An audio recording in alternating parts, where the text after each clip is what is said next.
Hello everybody, welcome back to the channel, and to start with, today we're going to be talking about the new event a little bit, as I do have some things to say about it. The items in it are, pretty basic: double XP tokens, emblems, weapon charms, calling card, and a mastery camo.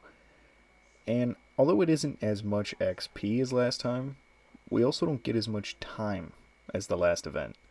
So whereas they fixed the main issue a lot of people were talking about, they also kind of counteracted it. But you can, same as the last one, you can buy A Train in order to boost the XP that you get for it. Which, whatever, but I don't really feel like dropping $20 for a boost in a 6-day event. Well, 5 days this time recording this. And it just, I don't know. It feels like it's more cash grabby than ever, which isn't the point of this. But it's an alright event. I think it could have been better. I mean, I'm only on level 3 out of 7. But yeah, now on to the zombie stuff that I wanted to talk about with this video is just kind of some issues, and albeit a bit late because the game's been out for a couple months. Some issues and wishlist, and then just kind of a mention thing at the bottom. So for issues, I've noticed a lot since the updates. I've been having, at least personally, a ton of lag spikes, like more so than I was having prior. My game only crashed like 2 times before all the updates, but now, although it doesn't crash, I tend to have a ton of lag spikes all the time. Next up is what you see right here, where luckily it didn't happen because I collected it in time, but the automatic switching to the main objective. It's just a little thing, but it does kind of bug me how when you do mark like a vehicle or pack or a contract, if it's in the beginning of the game, it'll just like drop that and automatically switch over to the main quest, which might help some people because I know before they were doing that, it did kind of like I had to look up how to find the main quest, but that did not seem like the correct fix. Next is an issue I've been having. I don't know about anybody else, but I've been having an issue where at random times my game will add in like a random teammate, and I'll no longer collect currency. Like, I can't find the teammate on the map, and when I try to leave the squad, it says that I'm playing solo, so that doesn't count, and I can't do that. And then randomly, it'll just say that that person timed out, and I get a kill or two, and I get what I'm assuming is the money that I earned while they were there. And even though it's just a weird little bug, it is kind of annoying at times, especially when I'm trying to pack a punch or trying to get something at a buy station, and it's telling me I can't. And then it'll, along with that glitch, it'll say that I have full armor, but then I go down in like 2 hits in the red zone because I apparently had 0 armor. Next is not being able to quit contracts is another issue that I've been coming across since the flood of updates, and it's a small thing, but it can be super annoying.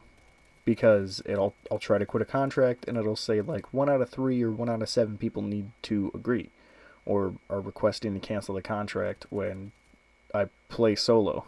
So that doesn't make any sense.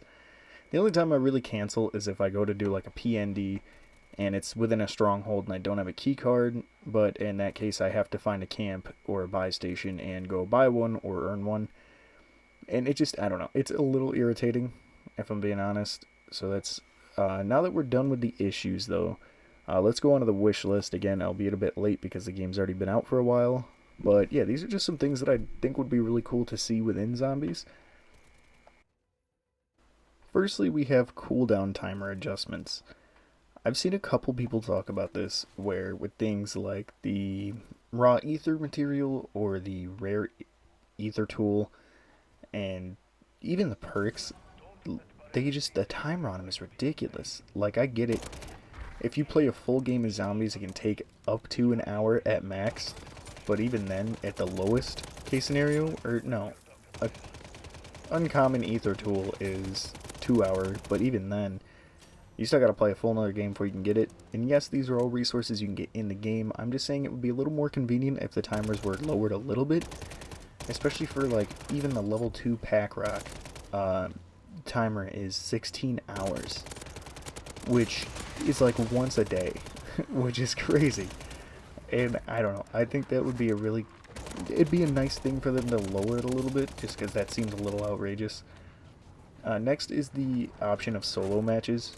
Granted, you can turn off squad fill, and it's the same-ish, except when I'm grinding for kills or, you know, I'm trying to do solo runs for camos, and then I'll be doing in the middle of a quest or a contract, and I'll be doing something like PNDs. It happens a lot with PND and weapon stashes, where I'll have like 1 to 5 people come out of nowhere and just stand at doorways and rack kills, which, you know, takes away from the camo grind, and honestly, it irritates me, for as little as it is. And I know they're probably not doing it to, you know, intentionally be, like, stop my camo grinding, but it's just, I think it would be a nice touch to have solo match options.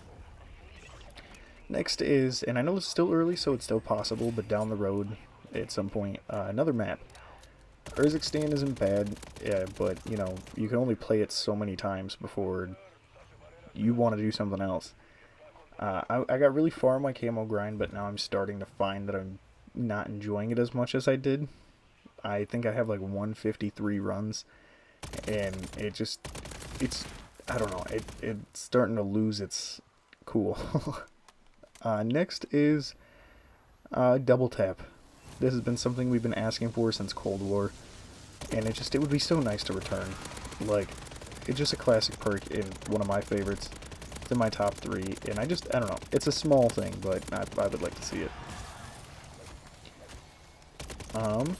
Next we have no main quest switching, which I did kind of talk about in the issues, which is... Oh yeah, okay, sorry.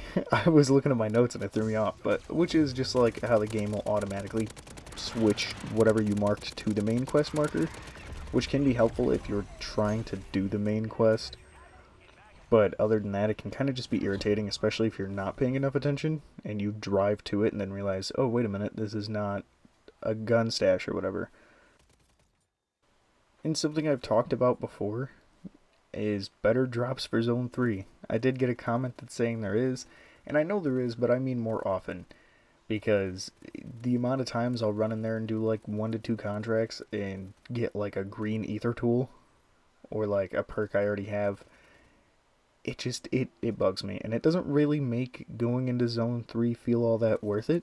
I know if you're going for like dark ether runs or whatever you need to get the artifacts, but it doesn't really feel worth it, so I spend 90% of my time in Zone 2. And yeah, now for the mention is round-based-ish. I know Treyarch has said that they're cooking on something to satisfy the round-based players to hold them off. I wouldn't even mind if it was something somewhat similar to Vanguard. I think that recipe needed a little more care and, you know, something. I don't know what, but it needed a little something that it didn't have. And even if they did something smaller like that for this, or like even something like Groston House, where just like even a singular little challenge map, but just something just to keep it fresh.